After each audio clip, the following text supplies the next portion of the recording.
Hello everyone and welcome to GregHoferMedia.com. I'm Greg Hofer.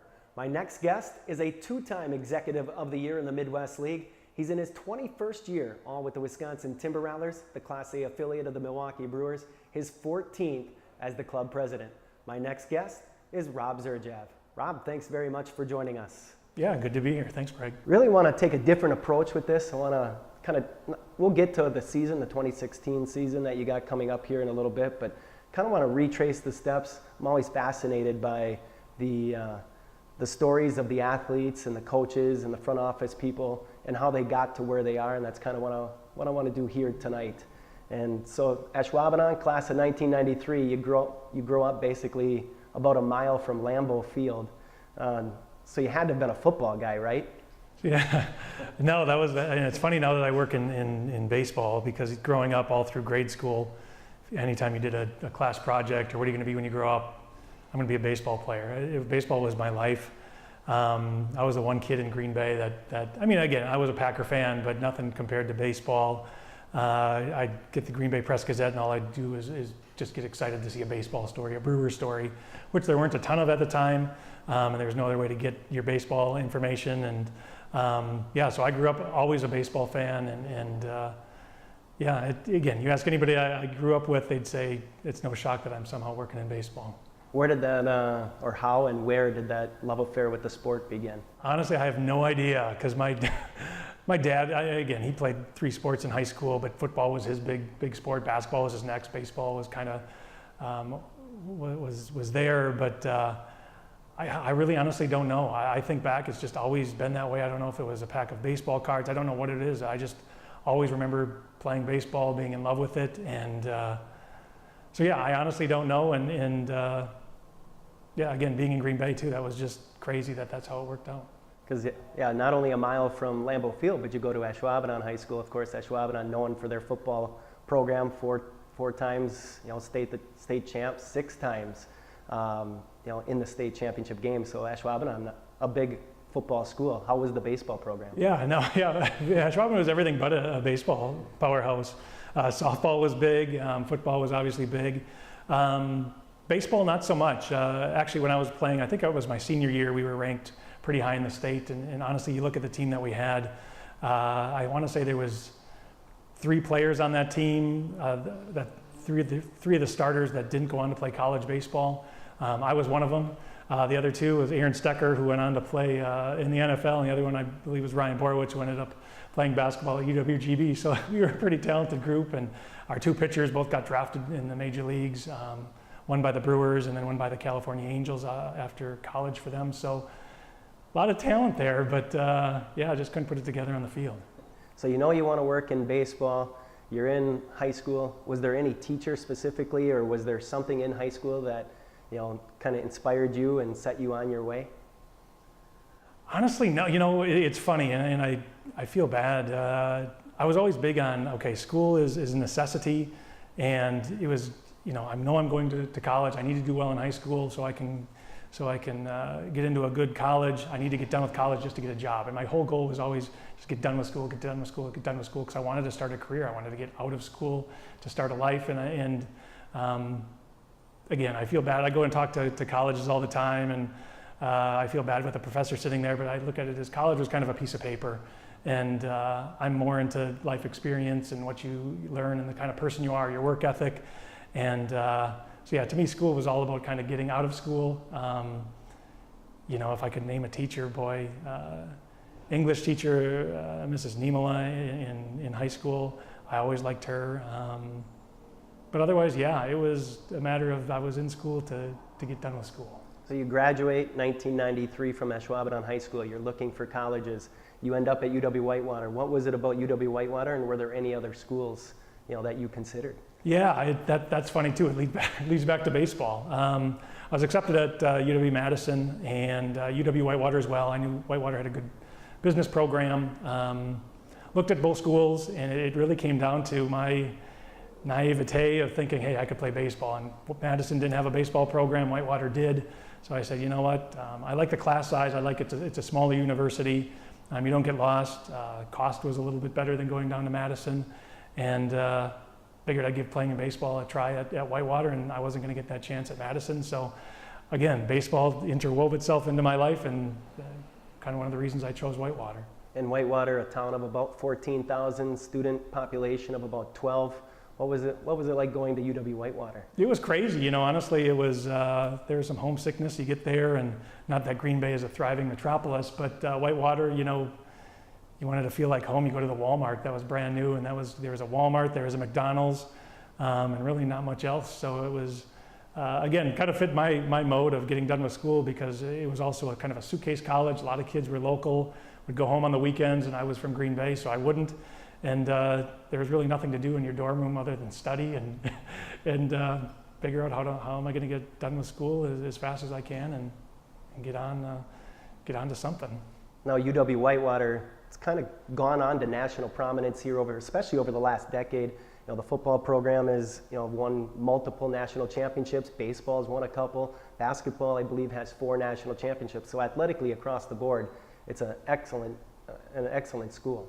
Yeah, and again, I'd love to say that's the reason I didn't make the baseball team my freshman year, is because they were such a powerhouse. But now again, back when I was in school, in the early to mid '90s, okay, but nothing like they are now, and take a lot of pride. I mean, it's great to look back and now see what they're accomplishing. And I want to say they were one of the only schools, if not the only school, to ever win football, basketball, and baseball in the same season. Have championships in all of them. And so yeah, I take pride in the fact I'm from UW-Whitewater, and you know, I have a lot of friends that have gone to other schools or to Madison, and they pump their chest when they talk about the Badgers and going on to Final Fours and their success in football. But you know, I say we've got all these national championships at Whitewater, so happy with that. And there are some pretty famous alum. Of course, Craig Kashan went to UW-Whitewater. He now takes care of the Brewers pre and post game.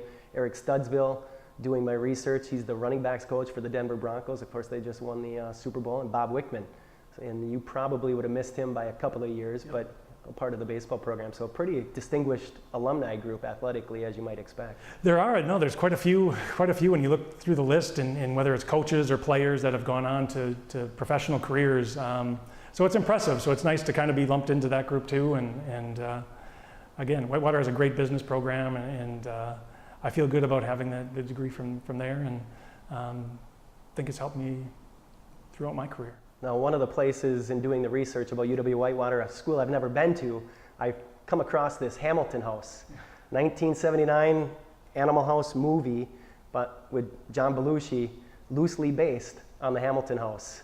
Yeah, that's another thing to take some pride in. And again, you hear the stories when you're there, and you drive by on Main Street and you point out, oh, okay, there's the house that Belushi was at when he was at school, when he went to school there, and that's what they modeled Animal House. Again, I don't know how true the rumors all were, but yeah, that was one of the things you hear one of the first times you're on campus, and that's the house that they point out. I can say my college days were not that exciting or that crazy, but yeah, again, it's always fun to look back at that movie and think, hey, there's a little connection to Whitewater there too. To your point, 4 years you graduate from college with a business degree, so you buckled down, got that piece of paper, as you say. 1997 comes along, you move on, you're applying for internships, you end up here. How did you end up with the Timber Rattlers as an intern in 1997? Yeah, kind of crazy. Again, and I could have graduated in 3.5 years, and I decided, you know what, I'll just take it easy that last year and just take a couple of credits and just try to enjoy my senior year. And I guess everything works out, and again, it's the good Lord looking out, and it's baseball in my life, and it's. I applied for an internship with the Timber Rattlers.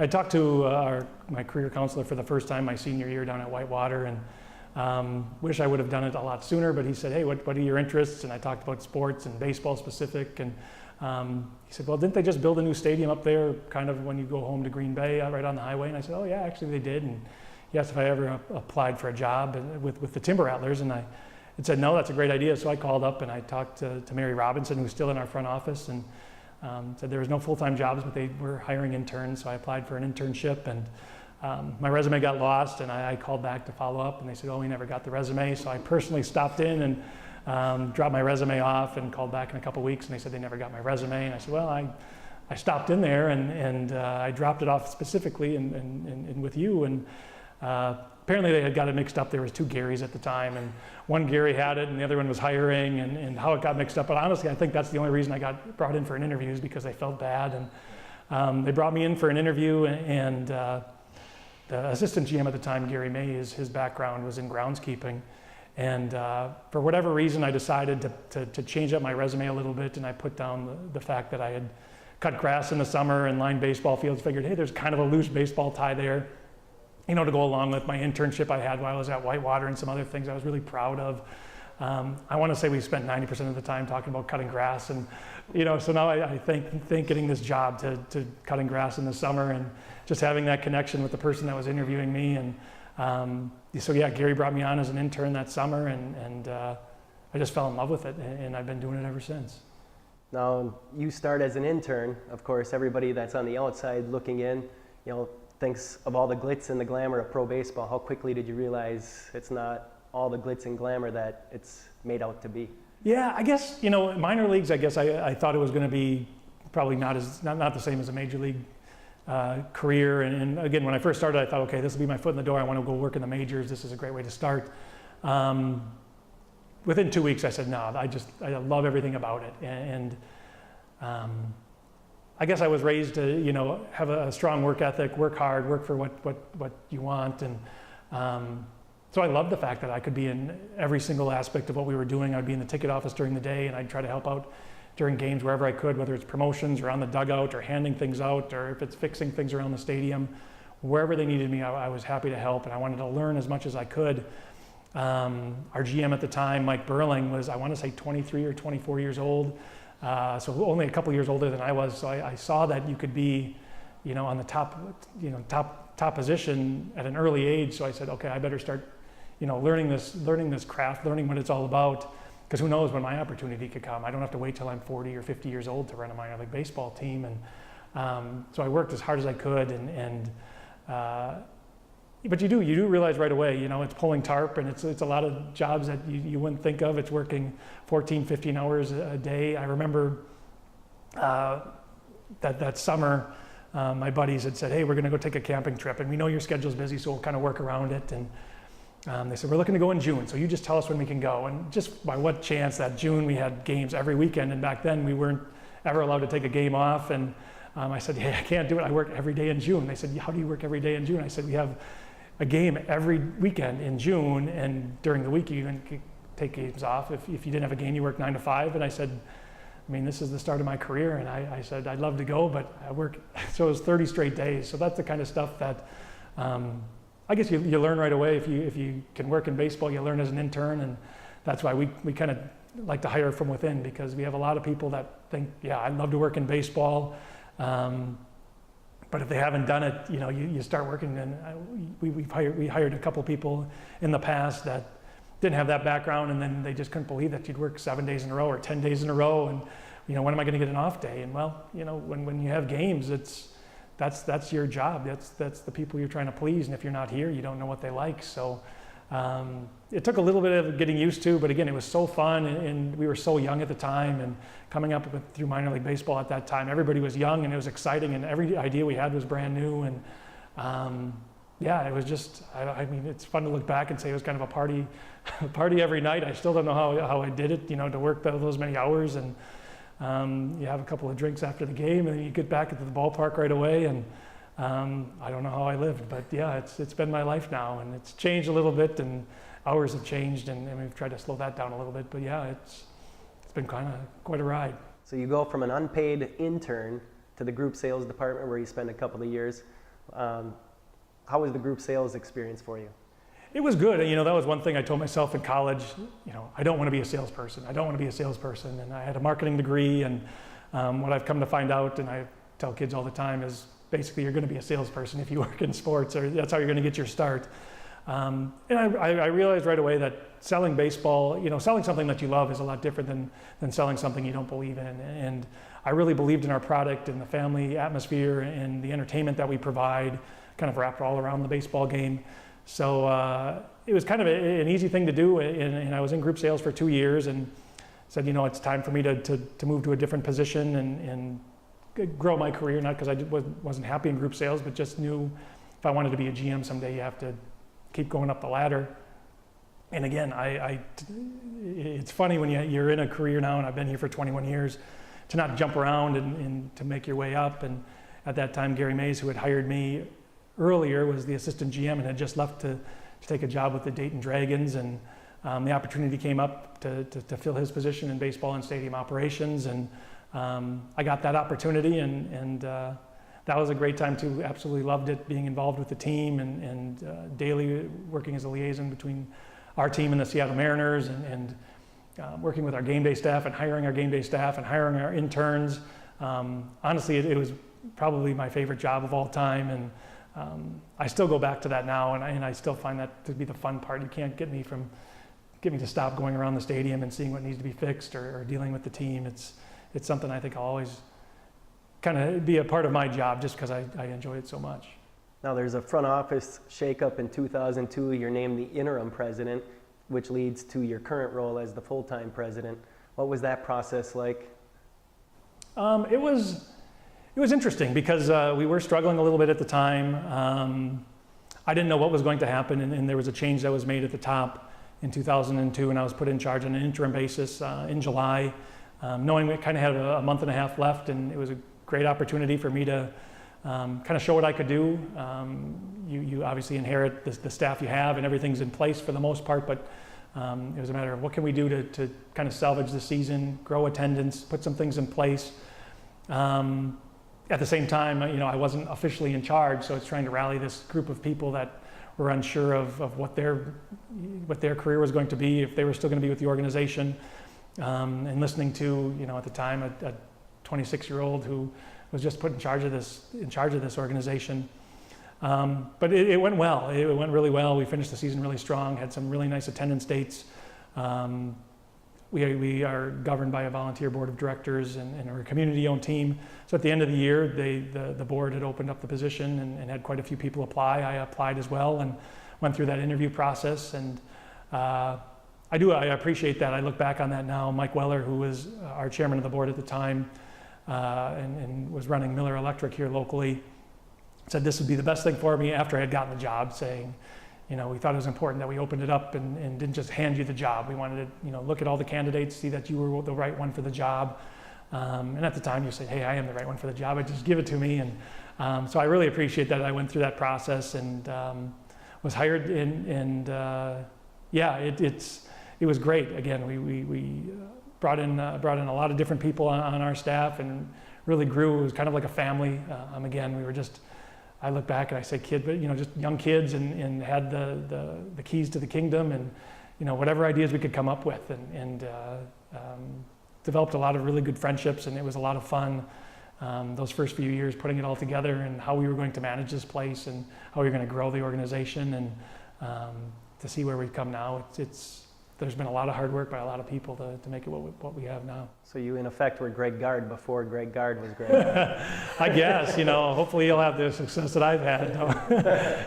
But not intimidating at all? I mean, you said you're 26 years old, president of a professional baseball team. I mean, that's pretty impressive and when you really take a step back and take a look at it, that's a pretty big gig for a person of 26 years of age. Yeah, I guess I looked at it as, again, you're too young to understand what you're getting into, and again, I thought, my predecessor, when I was first hired as an intern, Mike, who had gone on he left the organization to run the Durham Bulls, and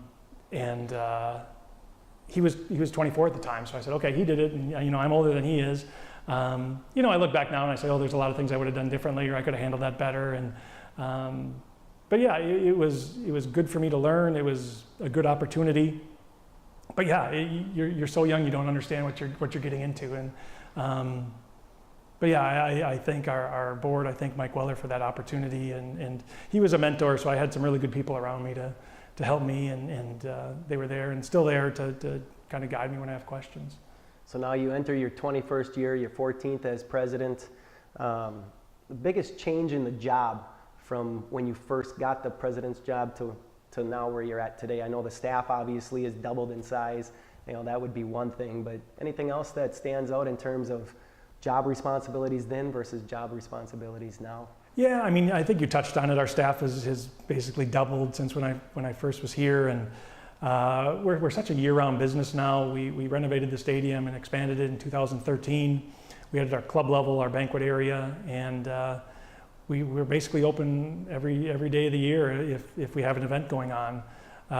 So that's a little bit different. I remember when there was truly an off season when I first started, where you'd kind of take some downtime, and you get into the fall and it's slower, and the holidays, you take time off over Christmas, and you really ramp back up in January. Well, now the season ends, it's planning, it's reviewing the previous year, it's putting everything in place. We have banquets going on. That's when we really hit wedding season, so there's a lot of things going on at the ballpark. We're trying to use the facility as much as we possibly can.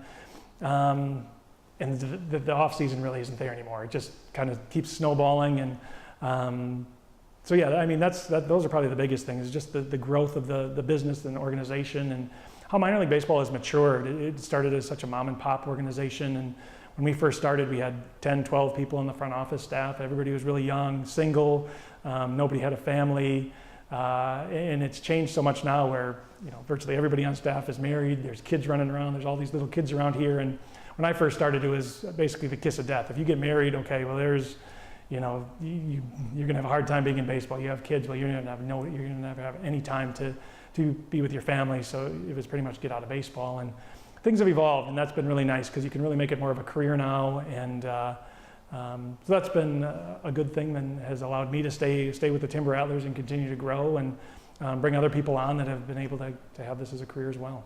And the Midwest League also has expanded. Back in the day, there was 14 teams, and now in the last decade or so, they've added several. You've expanded into Kentucky, into Ohio. How's that been for the Timber Rattlers with the expansion of the league overall? It's been fine. I know it's caused some issues with travel. Again, getting down into Kentucky and Ohio, we're kind of pushing the limits. Fortunately for us, we split into two divisions. We're in the West Division, so most of our travel is just consistent here in Wisconsin, Illinois, and in Iowa. So we kind of stay over in this part of the state, of the three states. Occasionally we'll travel over. We don't hit every team anymore. We used to play every team home and away. We stopped doing that. So our travel has been okay. I know it's been a bit of a struggle in the East where there is some long travel. There's some minor league rules where you can't travel over 500 miles in a day and still play a game, and we run into those, and putting a schedule together becomes sort of difficult, but otherwise it's a great league to be in. We've continued to grow. I want to say it's one of the strongest leagues in the entire country, whether it's single A or triple A. We've got a lot of great operators, a lot of great cities, a lot of great facilities. So I take a lot of pride being a part of that, and having my fellow GMs and then the owners in the league that just do a fantastic job and really progressive, and just really proud of our league as a whole. Two things I want to touch on here that I really love about the Rattlers. Number one, the affiliation change, 2009. Now I know Seattle treated the Rattlers extremely well, gave them a lot of good players, a lot of good coaches, all those kinds of things. But you make the switch in 2009 to the Brewers, and it's been a pretty good marriage, I would guess. Yeah, it has. I mean, and that was tough. We were with the Mariners for 16 years. The one thing that made it a little bit easier, a lot of the people that we had gotten to know, Pat Gillick, Benny Looper, a lot of the roving instructors, coaches had actually moved on at the time. There was a new regime with the Mariners. They were running their operation a little bit different. The minor league affiliates weren't as important as it was previously. And yeah, then the opportunity to become a Brewers affiliate was presented, and obviously makes a lot of sense with our proximity. You started to see a lot of teams around that time look to get to kind of go with their home state team. West Michigan was a team we talked to quite a bit, and they're in Grand Rapids, Michigan. They're affiliated with the Tigers, and just talked about all the benefits that they're afforded because of that. Just more of an interest in the team as a whole. The community knows these players. They see who's drafted. You get rehab assignments, and you're having big leaguers come to your park. So yeah, that's been fantastic. So everything we could have hoped for, it came true times 10. That first year in 2009, our attendance jumped from roughly a little over 200,000 to 250,000. I remember our first major league rehab was Dave Bush, and at the time it was the biggest deal in the world. We ended up selling an extra, I feel like it was almost like 3,000 tickets just because Dave Bush was going to pitch for us that day. So yeah, it's been great. Then to see the players come through here and then make it on to the big leagues, and whether it's going on to play with a different team or play out with the Milwaukee Brewers. And a player like Brett Laurie, or you look at the Brewers and Scooter Gennett and Willie Peralta and Jimmy Nelson, and you just start listing them all, and now you look at the Brewers 40-man roster, and I want to say half of them have come through Appleton. Yeah, I was going to mention, I know the wins haven't always been there overall, team success-wise, but when you run down the list, you've got Kane and Laurie that were here in '09. Lorenzo Kane, obviously a great player now for the Royals, part of that Zach Greinke trade. Chris Davis and Scooter Gennett now are in the big leagues. They were part of that team. In 2010, Thornburg and Nelson, a couple of guys that are now in the big leagues with the Brewers, they were there. So you've had some pretty impressive players that have come through here. And seeing them before they're stars has got to be kind of neat. It is, because you get to know them a little bit better. It was kind of neat to see, again, Scooter, when he was here, he was 19. Great hitter, again, was just unique, again, with the name, but just his stature. He was a shorter guy, somebody that, kids could really get around, and you still see that with the Brewers because he just seems like he's a kid out there. But getting to know him a little bit, and then he did a rehab with us this year, and to have him come back and, just talk about and see the improvements that we've made to the ballpark, and just really neat to see that they still appreciate the fact, and they know they played for the Timber Rattlers and take some pride in that. And so again, that's just another reason that the proximity works for us. And we think it helps the Brewers as well, because you're seeing these players here, you get attached to them, and then when they make it to the Brewers, you were so close to them here. I think our fans think, hey, I need to go see them down in Milwaukee because I know that guy, I got his autograph, or I saw him play, and you have a story to tell. And so I really think it's been a really a win-win partnership for all of us. And in 2012, first championship in the Midwest League since 1984 when they were the Appleton Foxes. Probably a pretty memorable year for you, I would guess. It was, because it started with, I think everybody in the Brewers organization apologizing to me, telling me that we're sorry, we know this isn't going to be a talented team.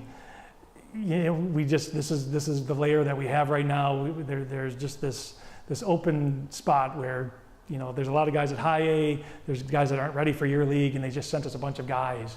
And sometimes it's teams like that just gel, they play well as a team. And it was just a fun ride because it just started snowballing. And then when we got to the end of the season, we were just a powerhouse. You just felt, had this confidence. And it was an older team, which I think helped, a lot of college-age guys. And I'll never forget it. At Fort Wayne, it was went down there and ended up winning it down in Fort Wayne, Indiana. And I still remember I was down with George Spelius down in the tunnel, and we pretty much knew we were going to win the game. And he had given me the trophy, and I was going to carry it out and present Matt Erickson with it. And I still remember, being in the tunnel thinking, this is crazy. We haven't won the championship in so long.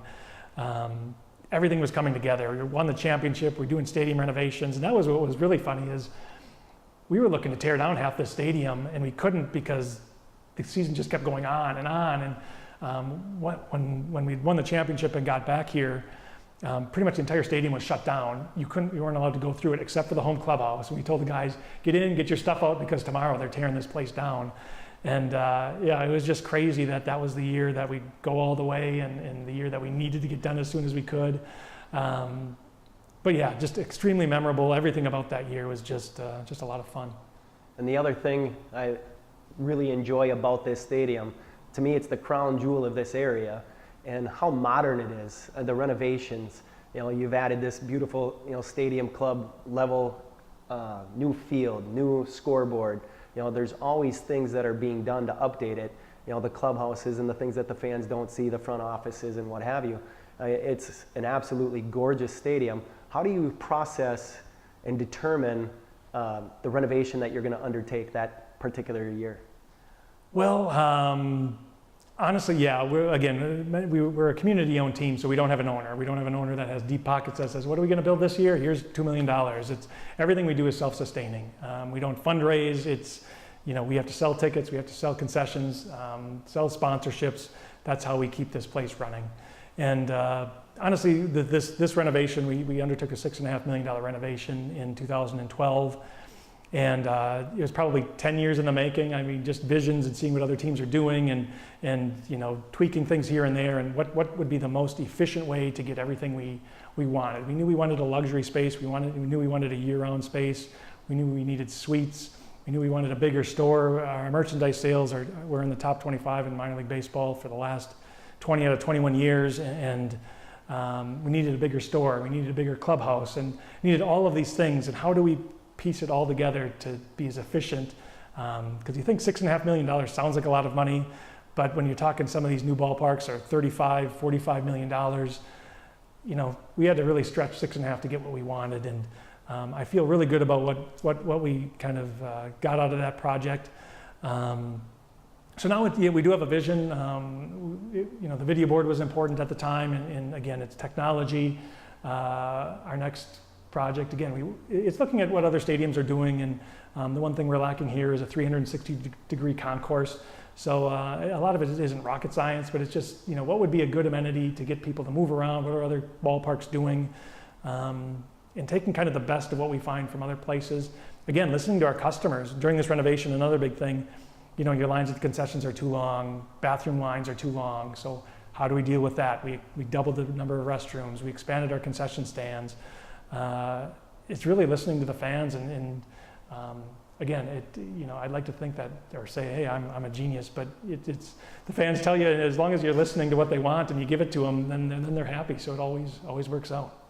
Now, more than just the 70 Rattler games that you have here, you have the Division III World Series, you have the WIA State Tournament. We talked about, you know, the weddings and the Christmas parties and the different things that you have here.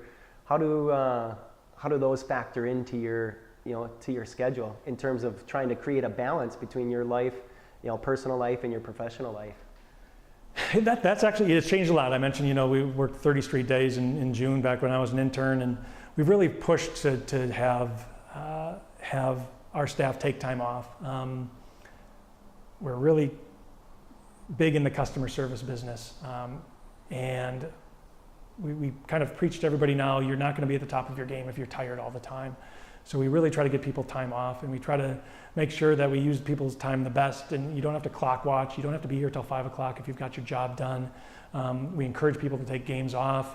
We've really, again, with the expanded staff, it's allowed us to have people that their jobs have overlapped a little bit. So if I miss a game, our assistant GM can step in and kind of fill my role for that day, and vice versa. Then he can take a game off and I'm filling his role for that day. So you try to balance your work and your personal life. But we do have a lot of events, and it is using the stadium, and we have only so much limited time being in Wisconsin where we can use the field. So the state baseball tournament is fantastic. We love having it here. The NCAA Division III World Series is a great tournament. Both we're going on, you know, pretty close to 20 years on both of those. Jordy Nelson has his softball game here, which is great for the community, great for his charity. But yeah, we're working all those into our games. We play 70 Timber Rattler games. We're trying to fit weddings in. Honestly, once we hit April, we don't have a single weekend that this stadium isn't being used through October. There's something always going on every Friday and Saturday here at the ballpark, and we're getting into the concert business this year. And again, when you think concerts, you usually think Fridays and Saturdays, but we had no options. So next best thing was a Thursday. So we're looking to do a concert on a Thursday night in July this year. And again, anything to utilize the ballpark, and if it's, you know, the more success we have, the more we can add to the stadium. And again, that's a nice thing about, you know, there's drawbacks from not having an owner, but the nice thing is too, the more money we can generate here, the more we can just, it all goes right back into the ballpark. There's nobody that says, you know what, I need to take my $500,000 this year and go off to, you know, my summer home. It's everything we make goes right back here, which is a really kind of a neat thing, and it makes you feel good about what we're doing here and in this community and trying to give back. Well, I'm looking forward to the Kenny Chesney concert that comes out here at some point. Yeah, I don't know if we're that big. But anyway, 2016, what do the fans have to look forward to besides an absolutely gorgeous field that you have? You put in and actually donated your old field to different various high schools. So they got the new field. Of course, you're going to have perfect 70-degree weather all season long. And I know I read something about new concession offerings, about a grilled chicken sandwich or grilled cheese chicken sandwich. So anything in terms of this year, the fans to look forward to? Yeah, I think there's all kinds of things. We always try to spice things up, and food has become the big kind of hot button topic in sports, and no different for us. We have an executive chef on staff. That's changed too. When we first started, we didn't do our own food and beverage. You served hot dogs, and I don't think we served hamburgers, hot dogs and brats at the ballpark, and now we have an executive chef, and you name it, we can sell it. But he's come up with some really great creations. Last year, kind of national acclaim for our Big Mother funnel. It was 2 funnel cakes with a full pound burger, bacon, lettuce, cheese and bigger the better, I guess. And we had the grilled cheese double cheeseburger, which was a huge success. And again, it's Wisconsin, so cheese on everything. And this year we had a contest for fans to submit their creations. We had 5 really unique creations, a couple with utilizing donuts for the buns of a burger. And again, the one that ended up winning was the grilled cheese chicken sandwich. Again, everything has to have cheese, and grilled cheese, as long as your buns are grilled cheese, I think, I guess you can't go wrong in Wisconsin. So yeah, the food's going to be something here. Some new promotions. Our Thursday, we've dubbed craft brews and brats. Again, big craft beer movement in the entire country, and we'll be featuring a lot of new craft beer here at the stadium. We're going to incorporate brats with that, so you can come out for on Thursdays and get those for $2. But then we're really excited about our team. The Brewers have a new GM. He's made a lot of trades for a lot of young talent, and a lot of young talent that's probably going to be coming through this way. They've had a couple of really good drafts, and we're expecting to see a pretty good team on the field, so we're excited about that. And who knows, maybe that championship #2 for the Timber Rattlers. So no carrots and celery with this good baseball team then? We're coming up with a couple of salad options actually in the next couple of weeks that we've been working on, and we have something for everybody. So it doesn't matter if you, gluten-free is a big thing too. We've got a lot of offerings for gluten-free. So no, you don't have to come out here and eat terribly. You can actually come out and eat pretty healthy now at the ballpark too. Well, Rob, I appreciate your time. Good luck this season. Thanks, Greg. That is Timber Rattler President Rob Zerjav. Our thanks to Rob for joining us here this evening. The Timber Rattlers, they'll be in Beloit to open their 2016 baseball season on Thursday, April 7th, and then the home opener is here at Neuroscience Field on Saturday, April 9th at 4:05 p.m. Thanks for watching, everybody. I'm Greg Hofer. We'll see you next time.